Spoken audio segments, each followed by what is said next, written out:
Lots of people like socialising and they'll be outside and playing. But I just like coming home and sewing. If Campbell could be on that sewing machine 24/7, he would. It's Campbell, go and play your Xbox. Campbell, come and watch a movie. He's just not a normal kid. Not every 12-year-old would do that. If I say don't do it, he sneaks. I go upstairs with the bear and say, Mum, I've done this instead.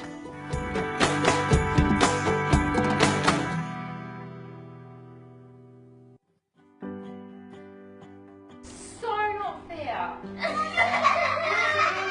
There's 9 children in this house, so I've been pregnant forever.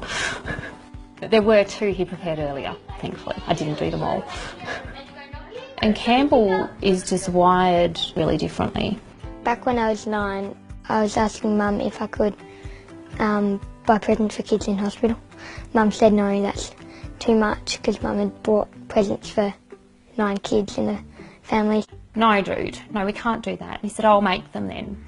Okay. I was picturing some paintings. I hadn't sewn anything before.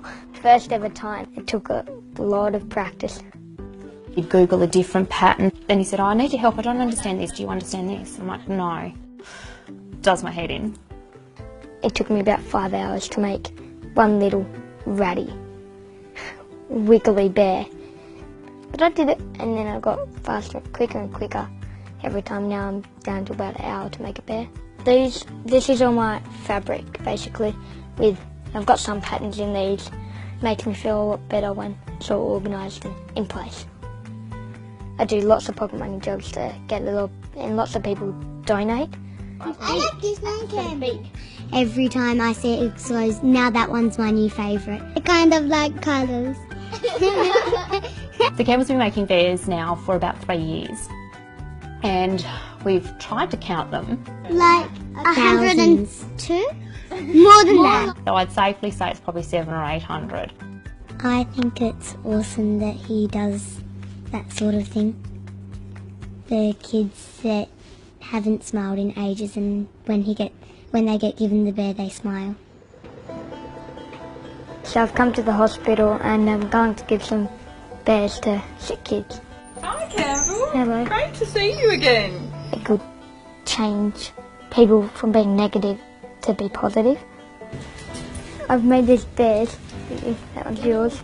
Can I have that one? What are you going to call yours, Connor?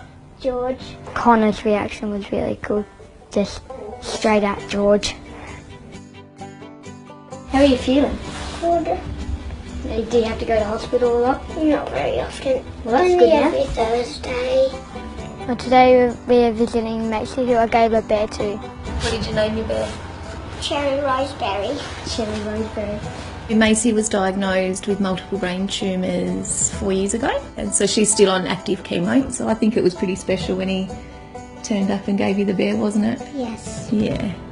Cherry Roseberry sleeps in there with Baby Clown. It's like she thinks it's come to life. And most of the time it likes to sleep. Does it? Yes. I cuddle it like this when I feel scared. I suppose in a glimpse he makes teddy bears and gives them to children. But what it really is he looks at sadness and tries to turn it upside down. Being kind and not mean will change the world a lot. I think Campbell inspires a lot of people. As much as we're there to teach them, they can teach us. That's where I take a little bit from what he does, and if you get up every day and work forward instead of backwards, you don't have time to be down. Nathan, my husband, was diagnosed with cancer. It was 5 years ago. And then they took tumour the size of a tennis ball, but it's got an 80% recurrence rate. Well, it was really upsetting. Cancer gets worse with stress, and I made him the bear so he could get rid of the cancer. And I can't give you words for it because I had to tell him that it'd come back again. but he gave me this bear and said that it's a winner bear. You'll win against it, and hasn't come back. And it's been over a year now, and I haven't gone that long since. So maybe bear worked. Yes, they can be magic in lots of different ways.